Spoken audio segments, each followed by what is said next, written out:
السلام علیکم ورحمۃ اللہ وبرکاتہ۔ میں مفتی عرفان قاسمی۔ تبلیغ ٹی وی آفیشیل ہمارا چینل ہے جہاں زندگی کے ہر گوشے سے متعلق اسلام کی رہنمائی پیش کی جاتی ہے۔ سورہ بقرہ کی آیت ہے یا ایھا الذین آمنوا کتب علیکم الصیام کما کتب علی الذین من قبلکم لعلکم تتقون۔ یہ ایک مختصر سی آیت ہے جس کے اندر اللہ تبارک و تعالی نے 3 باتیں بیان فرمائی۔ سب سے پہلی بات روزے کی فرضیت، دوسرے نمبر پہ اللہ تبارک و تعالی نے اپنے بندوں کو تسلی دیا ہے، اور پھر اخیر میں اللہ تبارک و تعالی نے روزے کے مقصد کو بیان فرمایا۔ اللہ تبارک و تعالی نے فرمایا یا ایھا الذین آمنوا کتب علیکم الصیام، اے ایمان والو تمہارے اوپر روزہ فرض کیا گیا ہے۔ تو روزے کی فرضیت سن 2 ہجری میں شعبان کے مہینے میں ہوئی، اور انگریزی تاریخ کے اعتبار سے کہا جاتا ہے کہ 6 فروری 624 عیسوی کو ہوئی۔ تو اس آیت کی وجہ سے ہر مسلمان پر جو عاقل ہو اور بالغ ہو روزہ فرض ہو جاتا ہے۔ اللہ تبارک و تعالی نے ایک جگہ فرمایا فمن شہد منکم الشہر فلیصم، کہ جو شخص بھی رمضان المبارک کا مہینہ پائے تو اس کے اوپر لازم ہے کہ وہ روزہ رکھے۔ تو اس آیت کی وجہ سے ہر مسلمان پر جو عاقل اور بالغ ہو روزہ فرض ہے۔ تو روزے کی فرضیت کے لیے 3 شرطیں ہیں۔ سب سے پہلی شرط یہ ہے کہ وہ مسلمان ہو۔ غیر مسلمان چونکہ شریعت کا مکلف ہی نہیں ہے تو پھر وہ روزے کا کیسے مکلف ہو سکتا ہے؟ غیر مسلم پر روزہ فرض نہیں ہے۔ دوسری شرط یہ ہے کہ وہ بالغ ہو، نابالغوں پر روزہ فرض نہیں ہے۔ اگر کوئی بچہ ہے تو اس کے اوپر روزہ فرض نہیں ہے۔ اور بالغ کون ہوتا ہے؟ بالغ کے بارے میں عام طور سے 2 طرح کی باتیں لوگ سمجھتے ہیں۔ ایک تو وہ ہوتا ہے جو شریعت کے اعتبار سے بالغ ہے، جسے شریعت بالغ مانتی ہے، اور ایک وہ ہے جو سرکاری قانون میں بالغ مانا جاتا ہے۔ تو سرکاری قانون میں جو بالغ مانا جاتا ہے اس کے اعتبار سے نہیں بلکہ شریعت کے اعتبار سے جو بالغ مانا جاتا ہے اس شخص پر روزہ فرض ہو جاتا ہے۔ اور شریعت کے اعتبار سے بالغ کون ہے یہ بالغ ہونے والے کو پتہ چل جاتا ہے، اس کی زیادہ تفصیل کی ضرورت نہیں ہے۔ اور تیسری شرط جو روزہ کے فرض ہونے کے لیے ہے کہ وہ شخص عقل مند ہو۔ اگر کوئی شخص پاگل ہے تو اس پر روزہ فرض نہیں ہے۔ 3 لوگوں کے بارے میں حدیث کے اندر ہے رفع القلم عن 3، کہ 3 لوگوں سے اللہ تبارک و تعالی نے قلم کو اٹھا لیا ہے۔ یہ 3 لوگ مرفوع القلم ہے، یعنی ان کے بارے میں، ان کے حرکات کے بارے میں کچھ بھی نہیں لکھا جاتا۔ یہ کچھ بھی کام کرتے ہیں تو اس کو لکھا نہیں جاتا ہے کہ جس کی وجہ سے اس سے باز پرس ہو، اس سے سوال ہو۔ وہ 3 لوگ کون ہیں؟ النائم، سونے والا، کہ اگر انسان سو رہا ہو اور نماز کا وقت نکل جائے تو پھر اس نماز کے قضا ہو جانے کی وجہ سے وہ شخص گناہگار نہیں ہوگا، یعنی کہ جان بوجھ کر کے نہ سو رہا ہو بلکہ وہ سویا اور نماز کا وقت نکل گیا تو جیسے ہی اٹھے اس وقت وہ نماز پڑھ لے، اس نماز کے قضا ہونے کی وجہ سے وہ شخص گناہگار نہیں ہوگا۔ اور دوسرا شخص جس کے بارے میں کہا گیا کہ وہ مرفوع القلم ہے الناسی، بھولنے والا، کہ اگر کسی سے بھول سے کوئی غلطی ہو جائے تو وہ شخص بھی اللہ کے یہاں معذور ہے اور اس شخص سے بھی کوئی مواخذہ نہیں ہوگا۔ مثال کے طور سے کوئی انسان روزہ رکھے ہوئے ہے اور وہ اپنے روزے کو بھول کر کے کچھ کھا لیا یا کچھ پی لیا تو اس کا روزہ نہیں ٹوٹتا ہے، اور اس کھا پی لینے کی وجہ سے وہ گناہگار بھی نہیں ہوگا۔ اور اسی طریقے سے تیسرا شخص جو مرفوع القلم ہے، جس سے اللہ تبارک و تعالی باز پرس نہیں کرے گا، وہ مجنون یعنی پاگل ہے، کہ پاگلوں سے اللہ تبارک و تعالی حساب کتاب نہیں کرے گا، کہ جب اللہ نے اس کو عقل ہی نہیں دیا ہے، جب وہ عقل سے معذور ہے تو پھر اللہ کے یہاں وہ جواب دہی سے بھی معذور ہوگا، اللہ تبارک و تعالی سے باز پرس نہیں کرے گا۔ وہ جو چاہے کرتا رہے، اللہ تبارک و تعالی اس کا حساب کتاب نہیں لے گا۔ تو 3 شرطیں ہوئی، ایک یہ کہ وہ مسلمان ہو، دوسرے یہ کہ وہ بالغ ہو، اور تیسری شرط یہ ہے کہ وہ عقل مند ہو۔ اگر یہ تینوں شرطیں کسی کے اندر پائی جاتی ہیں تو اس کے لیے ہر حال میں روزہ رکھنا ہے، اور اگر روزہ نہ رکھتا ہے تو وہ بہت ہی بڑا گناہگار ہے۔ نبی علیہ الصلوۃ والسلام نے فرمایا کہ اگر کوئی شخص جان بوجھ کر کے ایک روزہ چھوڑ دے और फिर उस रोजे की तलाफी के लिए और उस रोजे की भरपाई के लिए पूरी जिंदगी भी रोजा रखता रहे, तब भी वो उसकी बराबरी नहीं कर सकता है। ये एक रोजे की कितनी अहमियत है, इस हदीस से जरा अंदाजा लगाए।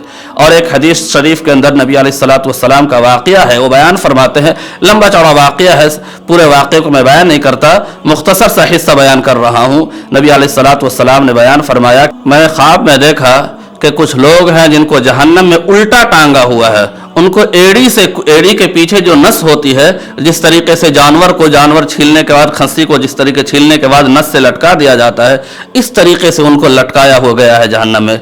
और उनका जबड़ा दोनों तरफ से चीरा हुआ है, इस तरफ से चीर करके यहाँ तक ला दिया गया, इस तरफ से चीर करके यहाँ तक ला दिया गया है, और उससे खून टपक रहा है। तो नबी अलैहिस्सलातु वस्सलाम ने पूछा, जिब्रील अलैहिस्सलातु वस्सलाम से साथ में वही थे, कि ये कौन लोग हैं? तो जिब्रील अलैहिस्सलातु वस्सलाम ने फरमाया कि ये वो लोग हैं जो रोजा रख करके वक्त से पहले ही इफ्तार कर लेते हैं। जरा सोचे कि कितना सख्त अजाब हो रहा है कि रोजा रखने के बाद वक्त से पहले इफ्तार कर लेते हैं, और जो सिरे से रोजा ही ना रखे तो उसके लिए कितना सख्त अजाब होगा। अल्लाह तबारक व तआला हम सब की हिफाजत फरमाए। तो एक इंसान की सजा के लिए, एक बंदे के गिरफ्त के लिए यही काफी था कि मालिक का हुक्म है, मालिक के हुक्म की नाफरमानी करने के बाद जो चाहे मालिक सजा दे दे। लेकिन अल्लाह तबारक व तआला ने सजा का तज़किरा तो किया ही, अल्लाह तबारक व तआला ने वईद तो बयान फरमाया ही, लेकिन साथ साथ ये भी अल्लाह तबारक व तआला ने बयान किया कि अगर कोई शख्स रोजा रखता है तो उसके लिए बहुत ज्यादा फजीलतें हैं। नबी अलैहिस्सलातु वस्सलाम ने फरमाया कि मन साम ईमानन व इहतिसाबन गुफिर लहु मा तक़द्दम मिन ज़ंबिही, कि जो शख्स रमज़ानुल मुबारक का रोजा रखता है ईमान और यकीन के साथ, यानी अल्लाह पर ईमान हो और अल्लाह पर उसका यकीन हो, गुफिर लहु मा तक़द्दम मिन ज़ंबिही, तो उसके पिछले सारे गुनाहों को माफ फरमा देगा। कितना बड़ा अल्लाह तबारक व तआला की तरफ से अजर का वादा है। और एक हदीस शरीफ के अंदर नबी अलैहिस्सलातु वस्सलाम ने फरमाया कि एक नमाज दूसरे नमाज के लिए, और इसी तरीके से दूसरा जुमा पहले जुमा के लिए, इसी तरीके से दूसरा रमज़ान पहले रमज़ान के लिए, यानी इन दोनों के दरमियान में जितने भी गुनाह होते हैं, दूसरा रमज़ान पहले रमज़ान के बीच में जो गुनाह होते हैं, इन गुनाहों के लिए कफ़ारा हो जाता है। यानी कि जब रमज़ानुल मुबारक का इंसान रोज़ा रखता है तो अल्लाह पिछले सारे गुनाहों को माफ़ फरमा देता है। ये तो हुई उखरवी फ़ायदे कि हमारे लिए अल्लाह तबारक व तआला हमारे सारे गुनाहों को माफ़ फरमा दे रहा है इन रोज़ों की वजह से, और साथ साथ हमारी सेहत का भी इसके अंदर बहुत ज़्यादा फ़ायदा है कि इंसान जब रोज़ा रखता है, ये तो अब तो मेडिकल के एतबार से भी ये बात प्रूफ हो चुकी है कि इंसान को भूखा रहना चाहिए, साल में 1 महीने इंसान को कम से कम ज़रूर भूखा रहना चाहिए। कि इससे होता यह है कि हमारे बॉडी के अंदर, हमारे जिस्म के अंदर जो सेल्स हैं, तो उसमें कुछ अच्छे सेल्स होते हैं, कुछ ख़राब सेल्स होते हैं। तो जो अच्छे सेल्स होते हैं तो जब इंसान खाना खाता है तो उसे वो कुछ उसकी ग़िज़ा मिलती रहती है, उसको खाना मिलता रहता है, और तो जो बुरा सेल्स होता है वो आहिस्ता आहिस्ता एक जगह जमा होता रहता है, और कभी कभी वो कैंसर की सूरत इख्तियार कर लेता है। लेकिन जब इंसान भूखा रहता है, दिन के 12 घंटे अगर जब इंसान भूखा रहता है, तो वो जो अच्छे सेल्स हैं उनको जब ग़िज़ा नहीं मिलती है, जब उनको खाना नहीं मिलता है, तो फिर उन खराब सेल्स को खाना शुरू कर देते हैं, और इस तरीके से हमारे जिस्म से के अंदर जो खराब सेल्स हैं वो ख़त्म हो जाते हैं, और फिर हम बीमारियों से महफूज हो जाते हैं। तो इसमें हमारा दीनी भी फ़ायदा है कि हमारा रब हमसे राज़ी हो रहा है, अल्लाह हमसे खुश हो रहा है, और हमारा दुनियावी फ़ायदा यह है कि हमारी सेहत अच्छी हो जा रही है, हम बीमारियों से महफूज हो जाते हैं। दूसरी चीज़ जो अल्लाह तबारक व तआला ने इस आयत शरीफा के अंदर बयान फरमाया, या अय्युहल्लज़ीना आमनू कुतिबा अलैकुमुस्सियाम कमा कुतिबा अलल्लज़ीना मिन क़ब्लिकुम लअल्लकुम तत्तक़ून, क्या ईमान वालों, हमने तुम्हारे ऊपर रोज़ा फ़र्ज किया है, वैसे ही रोज़ा फ़र्ज किया जैसा कि तुमसे पहले लोगों पर फ़र्ज किया जा चुका है। अल्लाह तबारक व तआला इस आयत शरीफा के अंदर अपने बंदों को तसल्ली दे रहा है कि ओ मेरे बंदो, देखो तुम्हें रोज़ा रखने की वजह से भूख लगेगी, प्यास लगेगी, भूख की शिद्दत जब सताए, जब तुम्हें प्यास की शिद्दत सताए तो तुम ये मत समझना कि ये सिर्फ मेरे साथ हो रहा है, हम सिर्फ इस उम्मत के साथ हो रहा है, बल्कि ये भूख की शिद्दत का एहसास, प्यास की शिद्दत का एहसास तुमसे पहले जो उम्मतें गुजरी हैं उन उम्मतों के साथ भी ये मामला हो चुका है। और ये इंसानी फितरत है कि जो चीज़, अगर कोई ऐसा मामला हो जिस चीज़ में हम परेशान हो, अगर उसी चीज़ में सारे लोग परेशान हो तो फिर उस दर्द का एहसास कम हो जाता है। तो अल्लाह तबारक व तआला ने अपने बंदों को ये तसल्ली दिया है कि अगर जो तुम्हें तकलीफ हो रही है, जो तुम्हें परेशानी हो रही है, इस परेशानी में तुम अकेले नहीं हो, बल्कि तुम्हारे साथ दूसरी भी उम्मतें रही हैं। और अल्लाह तबारक व तआला का खास मकसद ये भी है कि जब हम भूखे रहें, जब हम प्यासे रहें, तो फिर हम गरीब बंदों के बारे में भी सोच सके कि अल्लाह तबारक व तआला ने हमें नेमतें दी हैं, हमें रिज़्क़ की फरावानी दी है, इसके बावजूद जब हमारे रब ने खाने से मना कर दिया, हम नहीं खा पा रहे हैं, तो किस तरीके से हमें भूख की शिद्दत हमें परेशान करती है, किस तरीके से हम प्यास की शिद्दत से परेशान हो जाते हैं। इसी तरीके से कुछ ऐसे गरीब होते हैं जिनके पास खाने का इंतजाम नहीं होता है, वो पेट भर करके खाना नहीं खा सकते हैं, तो उन्हें किस तरीके से परेशानी होती होगी, वो किस तरीके से तड़पते होंगे, बिलखते होंगे। तो जब हमें ये एहसास होगा तो हमें दूसरों के बारे में हम समझ सकेंगे कि उन्हें भी इसी तरीके से परेशानी होती होगी, फिर हम गरीबों पर भी खर्च करेंगे। नबी अलैहिस्सलातु वस्सलाम ने फरमाया कि एक हदीस शरीफ के अंदर नबी अलैहिस्सलातु वस्सलाम ने फरमाया कि रमज़ानुल मुबारक का जो महीना है यह गमखारी का महीना है, कि तुम्हें जब एहसास होगा तो तुम दूसरों के साथ भी गमखारी का मामला करोगे, दूसरे के बारे में जो दूसरों को गम हो रहा उस गम को तुम भी महसूस कर सकोगे। तो अल्लाह तबारक व तआला ने दूसरी चीज जो आयत शरीफा के अंदर बयान फरमाई वो ये है कि अपने बंदों को तसल्ली दे रहा है और दूसरे मोहताज और गरीबों के एहसास को एहसास करवाना चाहता है। तीसरी चीज जो अल्लाह तबारक व तआला ने इस आयत के अंदर बयान फरमाई, लअल्लकुम तत्तकून, रोजे के अब मकसद को अल्लाह तबारक व तआला ने बयान फरमाया कि मैं तुम्हें रोजा क्यों रखवाना चाह रहा हूँ। क्या अल्लाह तबारक व तआला हमें रोजा रखवा करके, यानी हमें भूखा प्यासा रख करके अल्लाह का कोई फायदा हो रहा है? अल्लाह तबारक व तआला बताना चाह रहा है कि हमारा इसमें कोई फायदा नहीं है।